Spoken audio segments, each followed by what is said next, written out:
got most of the construction done on the hull, and I've primered it in black just to give it a shadow coat. So you can see I have the shafts in, but I don't have the props or the rudders on yet. And there's also some structures that come out here on the side that I don't have on yet. I'm going to leave those till last. So my next step on this hull is to tape off the waterline, and then I will paint the red anti-fouling on the bottom of the hull, and once that's done and dried, I'll mask that off as well, and then I'll paint the top part of the hull. Then I'll paint the top part of the hull and add the camo in. So it'll be a fair amount of masking and painting to get this hull ready for the next step. I went with the black just to use it as a shadow coat rather than trying to pre-shade or post-shade for that matter. The other thing that I have are the main guns. There are two types of main gun. There's a turret A and then B, C, and D. B, C, and D are basically the same, only turret A is different, so I'll only show you two. So this is the A turret here. Really the only difference is here's what the B, C, and D looks like. See, it has these two added pieces here. One thing this kit doesn't come with is there are no blast bags on the barrels. So I'm going to use some epoxy sculpt and try and make my own bags. I'll probably do a video of that just to show how I'm doing it, or at least how I plan to do it. I also have some photo etch that needs to be added to these turrets as well.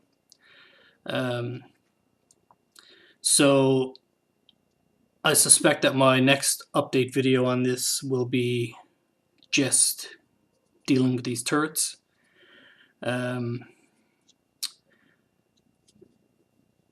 these will also be primered in black as well.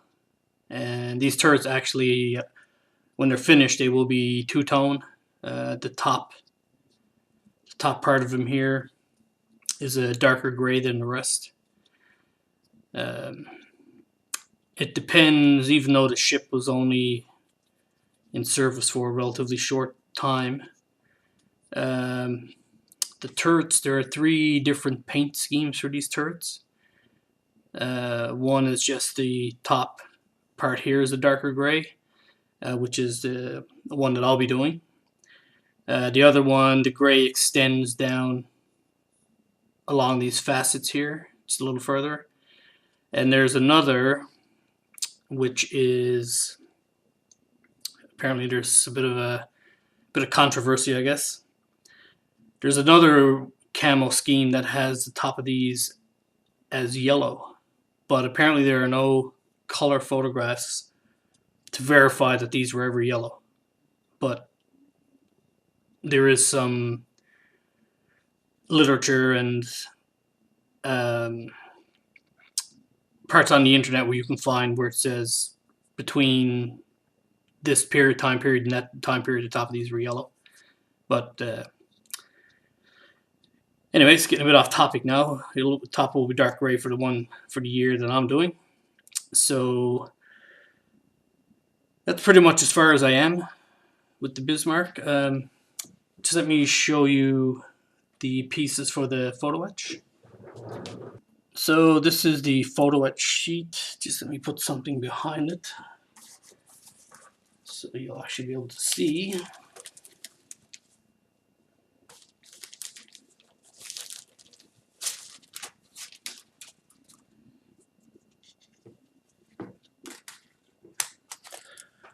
Sorry about that.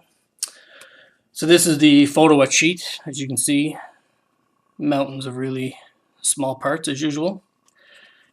So the parts that are for the turrets are these, all of these small parts here. Some of these what look like waves here. These are actually really small grab handles. These pieces along, these pieces along here are also for the turrets. So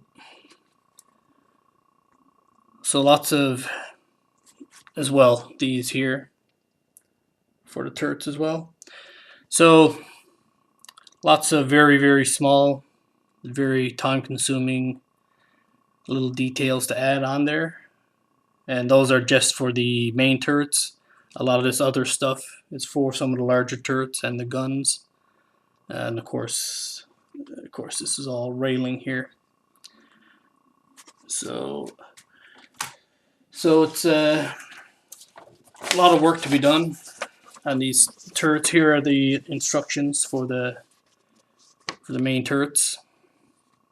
So everything in blue is photo etch, and anything in red is parts that have to come off, which I've already done. Parts that have to be sanded away. So yeah, you can see it's quite a bit of work to do on the turrets just yet.